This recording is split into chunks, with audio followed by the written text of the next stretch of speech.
En un video anterior estuvimos planteando algunas de las problemáticas de la década del 30, en particular lo que tenía que ver con el desarrollo económico, el desarrollo de la industria dentro de ese desarrollo económico, y por otra parte, el incremento de la intervención del Estado sobre la economía y sobre la vida social en general.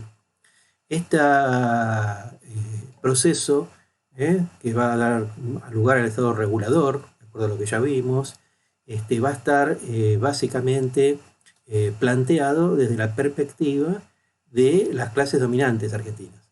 Es decir, ante la crisis mundial, ante la crisis del comercio exterior con Gran Bretaña y ante los problemas que supone el reacomodamiento de la Argentina en el sistema mundial capitalista por la Segunda Guerra Mundial y por el ingreso de importantes capitales industriales norteamericanos a nuestro país, va a generar a partir del año 38, que es elegido, decía Ortiz, un gran debate nacional acerca de hacia dónde debía ir la Argentina, qué era lo que se debía hacer. El problema que se da en este periodo es que el presidente Ortiz está enfermo.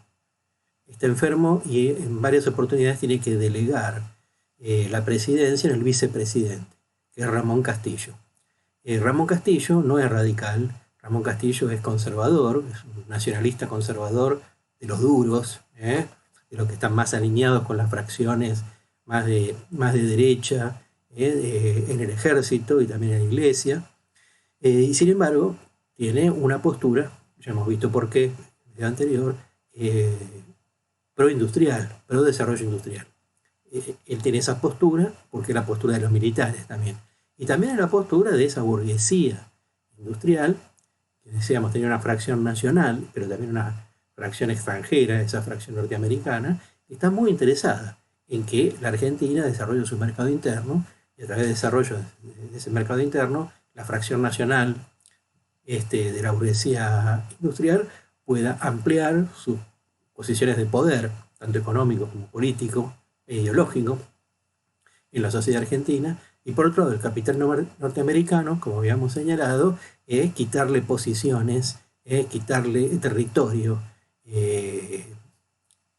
económico, influencia económica, y también influencia económica en el campo de la industria, influencia económica en el campo del capital financiero, de las inversiones financieras, a Gran Bretaña. Ese es el contexto de ese famoso triángulo del cual estuvimos conversando, y también de lo que va a ser un acontecimiento que es muy importante, porque de alguna manera es el que pone sobre la agenda pública el debate acerca de hacia dónde debe ir la Argentina, que es el famoso Plan Pinedo de 1940. En 1940 está a cargo de la presidencia Ramón Castillo, y él lo que hace es, pedirle a su ministro de Economía, que es Pinedo, que también fue ministro de Economía en su momento de Justo, ¿no? Es el hombre del momento, Pinedo. Siempre en la Argentina, en términos de la economía y en términos de los ministros de Economía, hay un hombre que es el hombre del momento, ¿no? Más tarde será Krieger Bessén, Roberto Aleman, Martínez de Hoz, Cavallo, en fin. En este caso, Pinedo, que tiene una posición bastante interesante, a pesar de que viene del Partido Socialista Independiente, que es una fracción liberal del Partido Socialista. Pinedo mismo es un liberal. Sin embargo, lo que plantea es que frente a la crisis del comercio exterior argentino con Gran Bretaña, no queda más remedio que impulsar la industrialización, que impulsar la intervención del Estado en la economía para evitar que se derrumbe y se desmorone absolutamente todo. Entonces, es interesante porque se da todo un debate, ¿no es cierto? Se da todo un debate en el cual las distintas corporaciones, las distintas instituciones,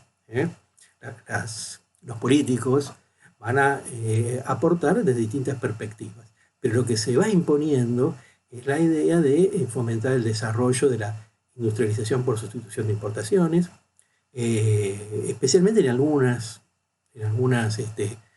actividades económicas y productivas específicas, pero que fundamentalmente tienden a decir, es un adiós para siempre, para algunos a Gran Bretaña, para otros es un adiós momentáneo, pero es un adiós al fin.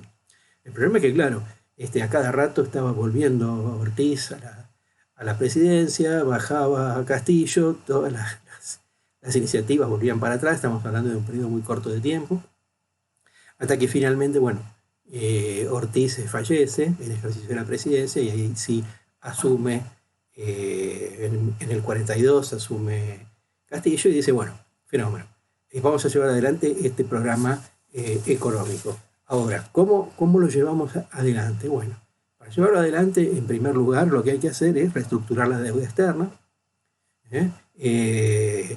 proponerle a Gran Bretaña un pacto, el famoso pacto Roca-Runciman, y su continuación, y sus continuaciones. Hubo muchas continuaciones, nunca se aprobó, distintas continuaciones que tienen en el Congreso y nunca llega, digamos, a aprobarse definitivamente, pero que es importante porque marca cuál es ese camino, ¿no? De la industrialización, la devaluación del peso, sostener con un precio mínimo el trigo, el maíz, el lino, darle mucho más poder a las juntas reguladoras y fundamentalmente dos grandes ejes.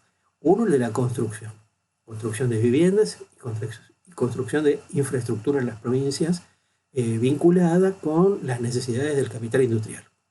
Esto va a tener como objetivo generar condiciones para que el capital norteamericano pueda tener condiciones de desarrollo de sus manufacturas, de sus industrias, con mejores costos relativos, en relación a otros países. Obviamente que uno de esos costos relativos más importantes, uno de los más importantes es el salario, ¿no? Es el salario. Se va a profundizar esto que decíamos en un video anterior, la década del 30, pleno empleo con bajos salarios. Continuamente está la presión de los migrantes internos, continuamente está la presión de la industria que en forma ininterrumpida va pidiendo obreros y va pidiendo trabajadores, y esto impacta decisivamente sobre el salario. Lo que va a haber entonces es, durante la presidencia de Castillo, la breve presidencia de Castillo, un gran auge del mercado interno, y hay algo que conviene señalar, ¿no? Que es que durante la década del 30, si uno se pone a observar el crecimiento del Producto Bruto Interno, la Argentina tiene al menos, antes del 45, antes de 1945, 7 u 8 años de crecimiento ininterrumpido a tasas siderales del 8%. Es decir, que esto nos tiene que servir a nosotros para pensar o para repensar en términos crisis, ¿no? Como decimos, la crisis del 30 afectó más a Gran Bretaña que a la Argentina. La Argentina tuvo la capacidad, digamos, como para plantear esta salida industrialista sin por ello abandonar o dejar de lado el ingreso de libras esterlinas y de oro que le significaban las exportaciones agrarias. Pero el Estado, convertido en regulador, lo que tiene o empieza a tener es la capacidad como para trabajar sobre esa renta agraria, sobre esa renta ganadera y redistribuir hacia los sectores industriales. Por otra parte, otro elemento muy importante que va a aparecer es que los militares no solamente van a plantear que son proindustrialistas y van a apoyar las políticas proindustrialistas, sino que van a plantear su propio proyecto de industrialización.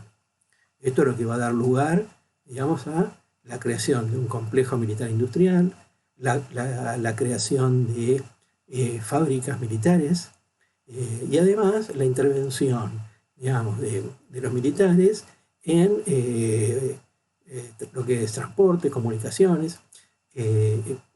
¿Con qué excusa? Bueno, la Segunda Guerra Mundial, la guerra, sí, la Argentina está en una situación bastante complicada. Estamos en el año 1943, perdón. Y estamos acá en la neutralidad y en medio de todo este tremendo lío que se ha armado, y sin embargo la Argentina lo viene planteando bastante bien con esta gente. Entonces ahí uno se pregunta, ¿no?, ¿qué fue lo que pasó con Castillo? ¿En qué sentido? En el sentido de que en junio de 1943, como ustedes ya saben, un golpe de Estado, un golpe militar, lo va a derrocar a Castillo. Y aquí se da nuevamente otra de esas situaciones a primera vista extrañas en la historia argentina. Castillo era de derecha, como los militares que dan el golpe. Castillo era católico, como los militares que dan el golpe. Castillo era no solamente era proindustrialista en los papeles, sino también, digamos, en la práctica, el que había llevado adelante toda esta estrategia de desarrollo industrial, que era la que apoyaban los militares. Castillo tenía esta idea de que el capital norteamericano venía a la Argentina, y los militares también la tenían, pero los dos eran neutralistas. Entonces, digamos, ¿cuál es el problema? Bueno, el problema es que mientras se dan todos estos sucesos y estos acontecimientos que estuvimos analizando a partir de 1930 en la Argentina, se dan profundos cambios y se van dando, ¿no?, profundos cambios en el ejército, fundamentalmente. Tengamos en cuenta que en esa época no existe la Fuerza Aérea todavía, tenemos solamente el ejército y la marina, ¿no? La marina en esa época no tiene una gran participación en la vida política del país. La tuvo en su momento, en la Semana Trágica, con la Liga Patriótica, pero más que nada es la Armada se considera, digamos, una fuerza militar aristocrática, en fin, están en otra cosa. Los militares, en cambio, tienen, digamos, distintas maneras de ver el problema. ¿Y por qué tienen distintas maneras? Porque tienen dentro de su staff, dentro de, digamos, de la fuerza, tienen distintas posiciones. No todos son industrialistas, no todos quieren la neutralidad, no todos están de acuerdo con que el Estado intervenga. Es decir, en el ejército sigue existiendo una importante ala, digamos, militar liberal, diferenciada claramente, además, porque está constituida por los generales, está constituida por las máximas autoridades del ejército, y a la vez tenemos un ala, que es un ala, llamémosle nacionalista, tiene todas estas características del nacionalismo conservador, pero básicamente tiene una gran diferenciación con el ala liberal, en el sentido que es lo que se llama el ejército de los coroneles y de los oficiales subalternos, que son además los que tienen el mando de tropa. En realidad lo que sucede aquí es que hay una gran deliberación interna dentro del ejército. Y esa deliberación interna empieza a plantear serias dudas de que Castillo, el vicepresidente, le faltaba poco para terminar su mandato, que iba a venir después era una incógnita, no se sabía. De alguna manera los coroneles que estaban reunidos en una logia secreta, que era el GOU, y de la cual participaban Perón y Mercante y otros militares que después van a tener una gran importancia durante el gobierno peronista, pensaban que era necesario, digamos, que el ejército interviniera para poner en claro que ese rumbo industrial no iba a ser modificado. Se hablaba de que al terminar el mandato del amigo, se me fue de la cabeza, Castillo, perdón, ya a esta hora de la noche no saben lo que es esto, grabar estos videos. Bueno, se daba la situación de la sucesión, quién iba a suceder a Castillo, y lo que se hablaba era que a Castillo, por esto del fraude patriótico, el que lo iba a seguir, el que iba a suceder justamente a Castillo era Patrón Costas. Patrón Costas, que era un gran terrateniente tucumano, del azúcar, de los ingenios azucareros, un tipo muy liberal, un tipo, digamos, que no era del gusto del ejército. Además, en el ejército había toda una idea que había que ir hacia una apertura democrática, que a la Argentina, en esta situación de crisis y en esta situación de grandes transformaciones y de cambios, lo que necesitaba era una legitimidad popular, o al menos democrática, por el voto de la presidencia, que había que tener una apertura. Y en ese sentido, parece bastante justificado el golpe del 43, aunque en su momento, me parece del 4 de junio de 1943, nadie sabe muy bien para dónde va. ¿Por qué? Porque todas estas elucubraciones, todas estas ¿no? precisiones y programas y planteos son más bien secretos, ¿no? Están en esta logia, en el GO. Y el día que se produce el golpe, bueno, los radicales dicen, bueno, vamos a apoyar este golpe porque parece que es un golpe que va a traer la democracia, que va a ir para adelante en cuanto a restablecer el sistema democrático de gobierno, ¿cierto? El régimen popular. Pero también la iglesia, también los nacionalistas conservadores, también la sociedad rural, también la Unión Industrial. Es decir, todo el mundo la apoya porque todo el mundo cree que el golpe tiene que ver con sus intereses particulares.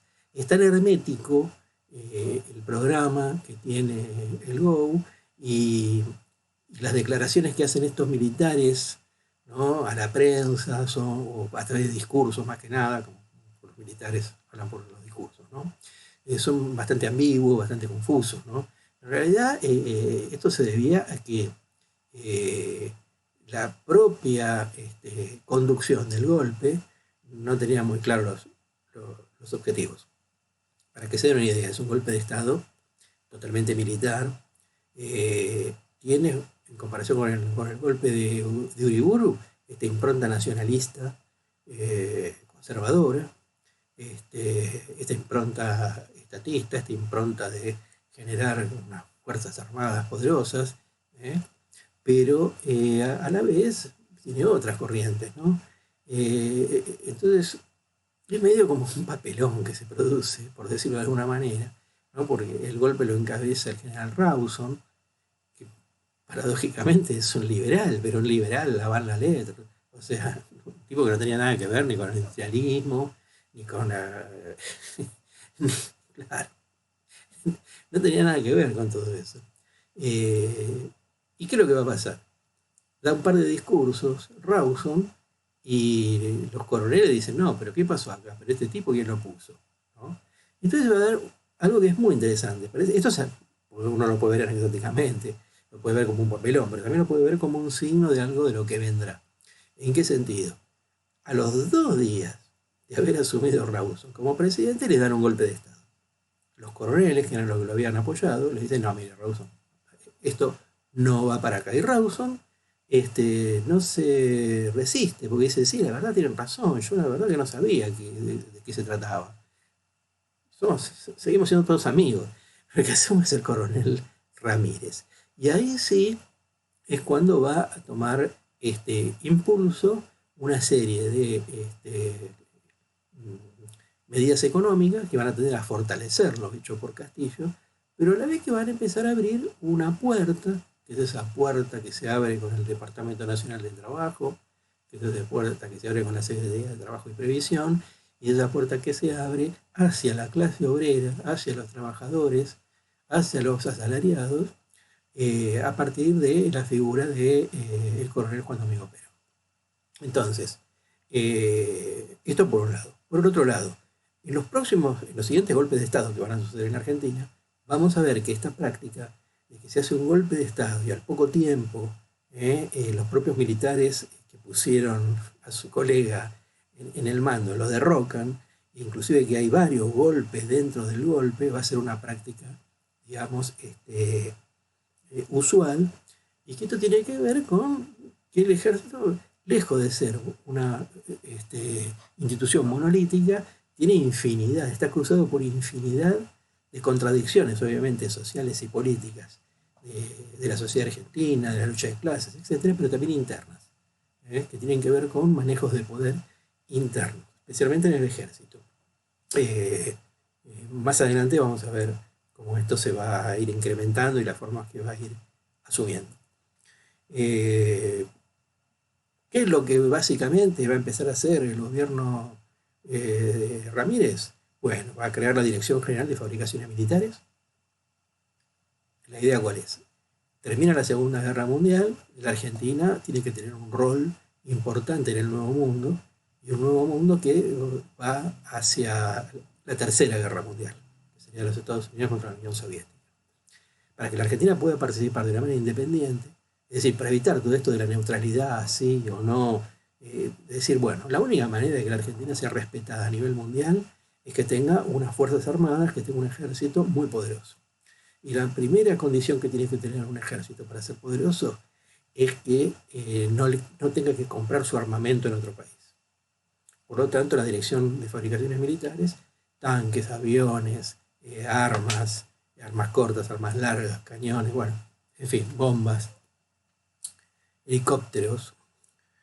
Por otra parte, un espaldarazo tremendo para la expansión de la actividad económica de YPF, ¿no? De Yacimientos Petrolíferos Fiscales, el petróleo, y de YCF, el carbón. El carbón en esa época era muy importante. ¿Por qué? Porque era el que hacía funcionar los ferrocarriles. ¿Y qué era lo que ocurría? Para que veamos otro aspecto más de lo que es la dependencia de un país sobre otro. Teniendo la Argentina carbón, no se usaba para los ferrocarriles británicos. El carbón que se usaba para los ferrocarriles británicos era traído desde las minas de carbón de Gran Bretaña. Esto es otro aspecto, otro ejemplo de lo que es la dependencia. Una locura. ¿Por qué la Argentina tenía que pagar, ¿no es cierto?, un costo exorbitante por el carbón que iba para los ferrocarriles británicos cuando la Argentina tenía ese carbón? Bueno, no se podía explotar ese carbón porque la explotación carbonífera era uno de los aspectos privilegiados que la Argentina no podía tocar si quería seguir manteniendo su relación privilegiada con Gran Bretaña.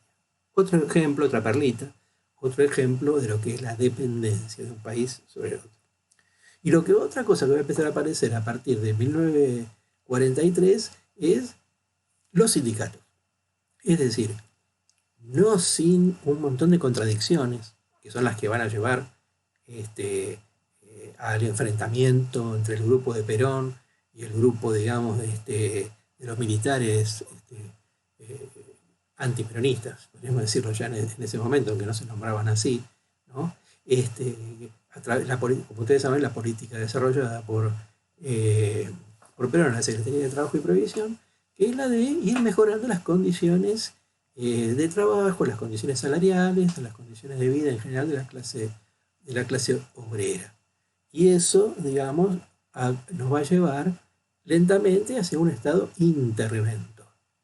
El estado regulador era el que generaba estas juntas reguladoras.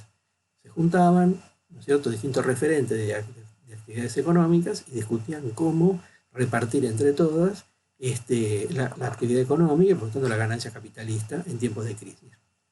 La intervención, el estado interventor va a ser totalmente distinto. Las bases de este estado interventor las va a montar durante el gobierno de Farrell, que derroca a Ramírez, y el gobierno de Farrell, ya con Perón en la vicepresidencia, y va a tener que ver con, en un aspecto importante, con los sindicatos. ¿Qué significa interventor? Que no hay una regulación, no hay una conversación. Lo que hay es un Estado que dice va a haber un aumento salarial de tanto por ciento. Y es que no les gusta, es ley. Los trabajadores van a tener que trabajar un máximo de 8 horas por día. Si les gusta, los empleadores bien, y si no les gusta, también, porque es potestad del Estado determinar ese tipo de cuestiones que tienen que ver con el trabajo y la explotación del trabajo. Entonces va apareciendo, después durante el gobierno peronista, a partir del 46, el Estado interventor se va a convertir en un Estado omnisciente, ¿no? Pero la semilla de todo esto está en este periodo y está en la relación privilegiada que el Estado va a empezar a tejer con los trabajadores. Por supuesto que esto a Perón le va a traer muchísimos problemas, porque bueno, las alas más nacionalistas y más duras y más conservadoras dentro del ejército tienen todavía la vieja idea que viene de la época de la Liga Patriótica y de la Semana Trágica, etcétera, de que la clase obrera es comunista, la clase obrera es anarquista, y que no hay que hacer nada, y menos que toque la propiedad privada. Es decir, el Estado no se puede meter en el salario, por ejemplo. Entonces esto es lo que va a desembocar después, ya lo van a ver en otros videos, en otras instancias, todos los sucesos que van a llevar al 17 de octubre y después a la elección de Perón. Pero yo quiero volver acá. a este momento. Y en este momento empieza a aparecer entonces otra idea muy importante, la semilla de una idea muy importante, que es la de la justicia social. La redistribución del ingreso de una manera más equitativa entre las clases sociales. Esta idea, creo que ya mencioné en el video anterior, venía de los nacionalistas. No tanto de los nacionalistas conservadores, sino de los nacionalistas culturales, los de la época del centenario. Por ejemplo, Manuel Gálvez, pónganle. ¿Qué era lo que planteaba Gálvez? ¿Qué era lo que planteaban los nacionalistas culturales? Si no hay justicia social, hay comunismo. Entonces, la manera de rescatar a la clase obrera del comunismo y del anarquismo era generar condiciones equitativas de trabajo. Y que, bueno, cada trabajo sea remunerado de una manera en que pueda desarrollarse, por supuesto, cosas que le interesaban mucho a los nacionalistas, como la familia, la patria, etcétera, ¿no? La unión nacional, etcétera. Entonces, vamos a tener la justicia social. El otro elemento que va a empezar a aparecer va a ser lo que pero denomina la independencia económica. ¿Qué significa esto? Bueno, de alguna manera, no exactamente, pero de alguna manera, significaba cuestionar la dependencia del país. Todavía no se hablaba en estos términos en esa época, pero independencia económica significaba que, bueno, en realidad no hay ningún problema en comerciar y en tener buenas relaciones económicas, políticas, diplomáticas con todos los países del mundo, siempre y cuando la Argentina tenga la independencia de poder tomar decisiones propias y que sean las que considere que son las mejores para su propio desarrollo. Es decir, pensar en la Argentina. Somos nacionalistas, pensamos en la Argentina primero y después en todas las naciones del planeta, que nadie nos quiere venir a imponer absolutamente ninguna condición ni nada de nada. Estamos dispuestos a negociar, estamos dispuestos a conversar, pero nunca más una situación como la que generó la oligarquía con Gran Bretaña. Entonces tenemos el otro tercer pie, ¿no? que va apareciendo aquí en lo que va a ser el programa de Perón, ¿no? Es la soberanía política. ¿La soberanía política qué significa? Tiene que haber una democracia irrestricta, incluso que voten también las mujeres, de Perón, y que se respete la voluntad popular, que no haya más golpes de Estado, que no haya más fraude, que no haya más ninguna situación, digamos, que se burle de la voluntad popular. Entonces estos serían los tres pilares, ¿no es cierto? Obviamente esos tres pilares tienen que ver con construcción de alianzas de clase. Estamos hablando, en este caso, de una alianza que estaría la clase obrera, todos los sectores asalariados, los sectores asalariados del campo también, habría que sumarle sectores de la pequeña y la mediana industria y de la burguesía industrial en su fracción argentina, en su fracción nacional. Este es el principio, la alianza, ¿no? de clases, a partir de la cual se va a proponer este cambio para la Argentina o esta oportunidad. ¿De qué es lo que se habla? Bueno, de una oportunidad para que la Argentina pueda romper con la crisis y pueda convertirse, digamos, en un país importante, en un país que sea una potencia mundial, y que en ese sentido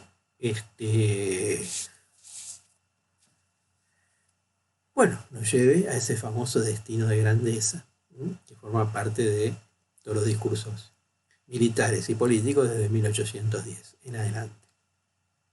Ahora, claro, todo esto está muy bien, pero está el tema de la Segunda Guerra Mundial.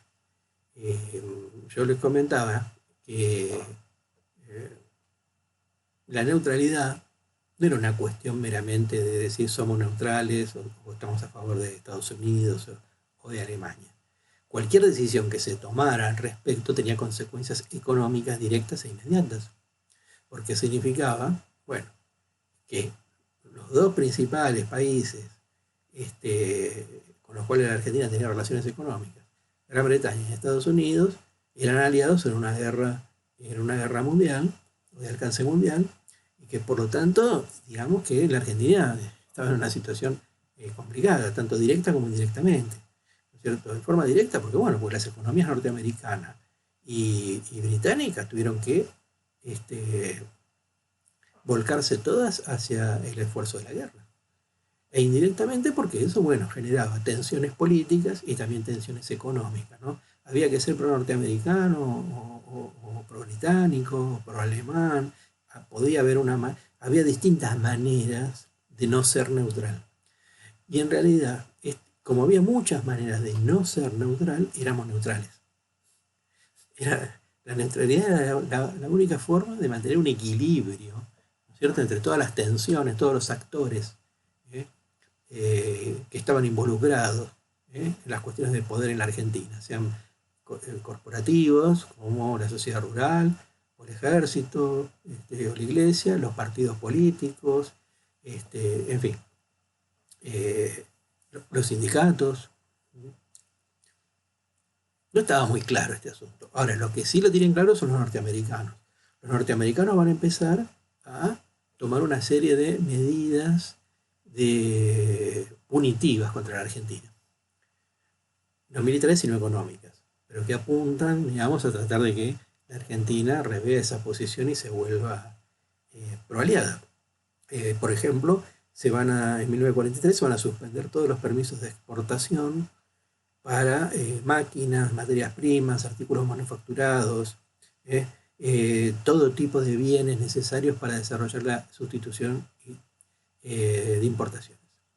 Entonces aquí se puede ver algo muy interesante, que es, por un lado, las empresas norteamericanas que están radicadas en la Argentina, que están interesadas en que su posición, que es una posición importante, en la burguesía industrial norteamericana, pueda llevar adelante sus negocios.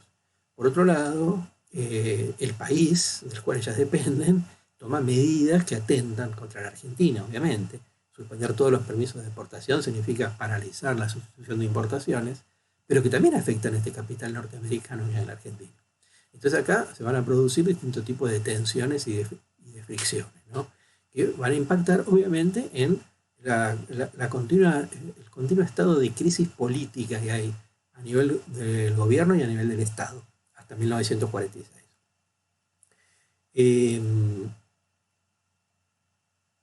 Hasta tal punto, estas medidas, digamos, que toman los Estados Unidos repercuten negativamente sobre la economía argentina y por ende sobre la situación social y política, que en enero de 1944 finalmente el gobierno militar, Ramírez, decide romper relaciones diplomáticas con el eje. Es decir, el eje, ¿no?, Japón, Alemania, Italia. No declara la guerra, romper relaciones diplomáticas. Estamos en el año 1944. Hacen esto con la idea de que, bueno, un gesto que tiene la Argentina, hacia adentro del país no le declaramos la guerra a Alemania. Hacia afuera del país ya no somos neutrales. Rompimos relaciones diplomáticas. Es decir, nada, ni una cosa ni la otra. Y así es entendido, tanto internamente como externamente. Los Estados Unidos van a decir esto no sirve para nada. E internamente va a haber un movimiento militar que va a derrocar a Ramírez y va a asumir el general Farrell en su lugar. La buena noticia para Perón es que Farrell es peronista, o sea, sin saberlo, él todavía no lo sabe, el peronismo todavía no existe, pero Farrell es un tipo que dice, el vicepresidente de Perón, que haga todo Perón. Yo no tengo ningún problema, lo apoyo en todo, yo no quiero complicarme la existencia, dice Farrell. Eso es una buena noticia. La mala noticia es que la lectura que hacen todos los actores de poder y todos los actores políticos y sociales de la Argentina en ese momento es que Farrell es un títere, que Farrell es un presidente débil, un presidente inexistente y que hay que ir a por la cabeza de Perón. Eso es interesante, ¿no? En julio de 1944 los norteamericanos doblan la apuesta y decretan un boicot a la economía argentina. Recuerden que el sector industrial argentino, primero, no existía, las manufacturas industriales venían de Gran Bretaña. Después, de a poco y en parte, los Estados Unidos fueron cubriendo esas necesidades industriales del país pero estableciendo una burguesía industrial norteamericana. No era tanto, tenía ese aspecto que era, bueno, abrimos una fábrica. Abrir una fábrica implica, bueno, uno se establece en el país, que va a tomar empleados, que va a tomar obreros, que va a participar, ¿no es cierto?, de la vida económica y social del país, cosa que los británicos nunca hicieron, con nada, ni con las cuestiones industriales, ni con las cuestiones de orden agrario. Ahora, claro, los norteamericanos dicen, no, nosotros para relaciones diplomáticas no nos sirvió. Los norteamericanos están empeñados en, ¿saben qué? Los norteamericanos lo que quieren es obligar a la Argentina. En realidad, si la Argentina participa o no de la guerra, si declara o no de la guerra, es algo totalmente intrascendente. Primero porque la Argentina es insignificante en términos militares. O sea, no es que si no vienen los militares argentinos, Hitler gana la guerra. Y en segundo lugar, que Hitler está perdiendo la guerra. Hitler ya en 1944 está entrando en la zona de rendición. Y sin embargo, los norteamericanos insisten con eso. Porque es, bueno, otro elemento de dependencia, diferente al de los británicos. Los británicos tenían un modo de ejercer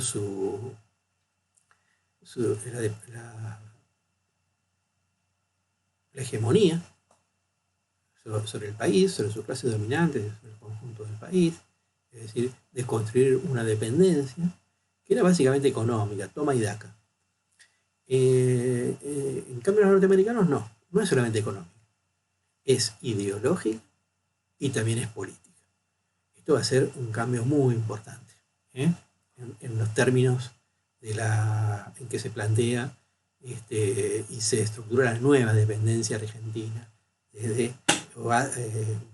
con Estados Unidos. Finalmente, en marzo de 1945, la Argentina finalmente declara la guerra a Alemania y a Japón. La guerra terminó en mayo de 1945.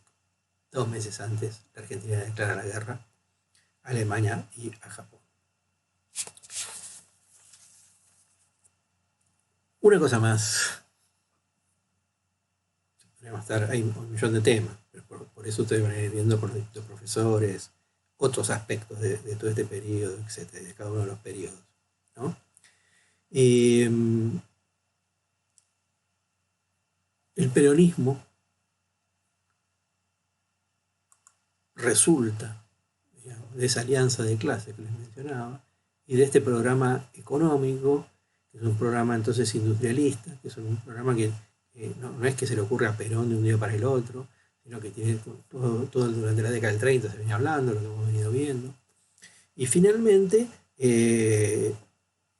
lo que plantea como novedoso, que primero es una política de conjunto del Estado, es una política que tiene la legitimidad del voto popular, que es innegable, un Estado interventor que se pone como objetivos el crecimiento económico, especialmente el crecimiento industrial, a toda máquina, todo lo que da, tratando de salir de la sustitución de importaciones y tratando de generar núcleos o polos de desarrollo industrial, de bienes intermedios y de bienes de capital. Una fabulosa redistribución del ingreso, se va a llegar, como se dice, el famoso 50-50, ¿no? 50% para el capital, 50% para los trabajadores. Esto va a producir a la vez un shock, digamos, de consumo y de expansión del mercado interno, lo que a su vez va a traer como impulsar el desarrollo de esa industria de mercado interno, de esa burguesía industrial, y la expansión industrial. Entonces, básicamente, preferimos una alianza de clases que tiene como objetivo el crecimiento económico y la expansión industrial a ultranza. No hay otra. No se puede hacer ninguna otra cosa si no se tiene previamente esto. Y efectivamente, pensemos que el PBI entre 1945 y 1948, los primeros 2 años de gobierno el peronismo crece un 28%. Esto es una locura. Esto es una locura, ¿no? A la vez logra el respeto de los países y las potencias europeas, y eso le permite mejorar los términos del intercambio con los países europeos. ¿eh? Eh, Obtener préstamos, inversiones extranjeras a tasas accesibles, a tasas que el Estado podía hacer frente, a tal punto que el gobierno lo que va a hacer es cancelar la deuda externa. Un dato inédito, ¿no? Que la deuda externa cero, así literalmente. Se cancela la deuda externa y utiliza esta capacidad del Estado interventor con mucha originalidad y con mucha imaginación para plantear su lucha económica contra el poder de los latifundistas, de los ganaderos, de los agrarios. El peronismo lo que va a crear es un instituto de promoción del intercambio, se va a llamar, que es una agencia estatal, que tiene como objetivo hacer cálculos acerca de cuáles van a ser las condiciones de venta en el mercado internacional de los productos agrarios argentinos y obligar a los productores a venderle al Estado argentino la producción, gran parte de la producción, gran parte, depende del momento del que estemos hablando. Y esto va a ser una cosa, digamos, muy, muy novedosa. Va a ser la manera en que el Estado, ¿qué es lo que va a hacer el Estado? Le va a comprar un precio a los productores argentinos y después en el mercado mundial lo va a vender a otro precio y en dólares. Entonces, bueno, porque como ustedes saben, terminó la Segunda Guerra Mundial y que la potencia dominante pasa a ser Estados Unidos, sin ninguna duda. Entonces ahí se soluciona este problema de la falta de dólares de la Argentina, que hablábamos en un video anterior. Y entonces se da esta situación. ¿Qué significa? No se mata la gallina a los huevos de oro. Los ganaderos, los agrarios, que sigan trabajando, que tengan una ganancia legítima, una ganancia razonable, y toda la ganancia extraordinaria, toda la renta extraordinaria, y los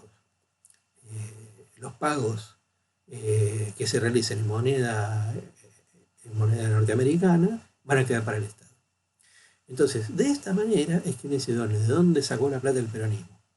Por lo menos para hacer toda su política social, su justicia social, el crecimiento económico, el crecimiento industrial. Casi todo el dinero salió de esta, por lo menos entre el 45 y el 48, 49. Después vamos a ver que empiezan a aparecer algunos problemas.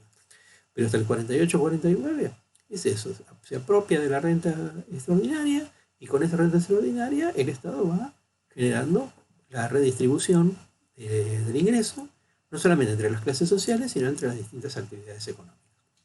Ya tenemos un Estado que actúa ya como interventor, como yo les decía, pero ahora es un Estado interventor omnisciente, como les digo, ¿no? Es un Estado, además es un Estado empresario, porque es un Estado que allí donde no hay grandes industrias o no hay grandes empresas en ramas de la economía que considera que son fundamentales para el desarrollo industrial del país, el propio Estado es el que crea esas empresas, y genera esa condición nueva, novedosa, de empresario, de dueño de empresas.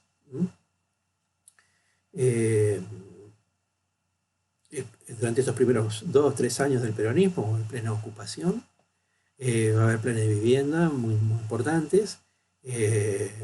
Y el otro tema que me gustaría plantear ahora antes de cerrar es el tema de las nacionalizaciones. ¿Recuerdan ustedes que el video anterior, cuando hablamos de que Gran Bretaña deja de pagarle a la Argentina por sus compras y le dice, bueno, no se las pagamos, pero las depositamos en una cuenta en el Banco de Inglaterra y queda ahí embargada ese dinero, hasta que en un futuro se pueda liberar ese dinero para Argentina? Entonces, ese dinero llegó hasta el gobierno de Perón. Y entonces lo que va a hacer el peronismo es lo siguiente, va a decir, bueno, va a mandar va a hacer un inventario de todos los bienes británicos que hay en la Argentina y nos vamos a hacer una evaluación de esos bienes. Y entonces, ¿qué le va a decir? Bueno, a cambio de esa deuda, ¿eh? de millones de libras esterlinas que ustedes no nos van a pagar o no nos pueden pagar, nosotros nos quedamos con los ferrocarriles, con los transportes, con los tranvías, con las compañías eléctricas, etcétera, con todas las compañías británicas. Nos quedamos nosotros. Y obviamente los británicos lo aceptan. Y ahí entonces es donde queda este famoso tema de las nacionalizaciones, ¿no? La nacionalización del ferrocarril, etcétera, que ha sido y sigue siendo un motivo de una polémica, ¿no? Acerca de si esos ferrocarriles valían, ¿no? El equivalente a lo que estaba depositado en la cuenta o no, si la Argentina tendría que haber hecho otra cosa y no haber utilizado los ferrocarriles, especialmente cuando los ferrocarriles estaban ya totalmente cuestionados por el transporte automotor. Pero bueno, en fin, así se resuelve esa disputa con Gran Bretaña, por esa deuda impaga que tiene Gran Bretaña, por un lado, y por el otro lado, bueno, empiezan a entrar los dólares que tienen que ver con, básicamente con la industria, entre las relaciones entre la industria norteamericana y la industria argentina. Bueno, esto por ahora. Muchas gracias.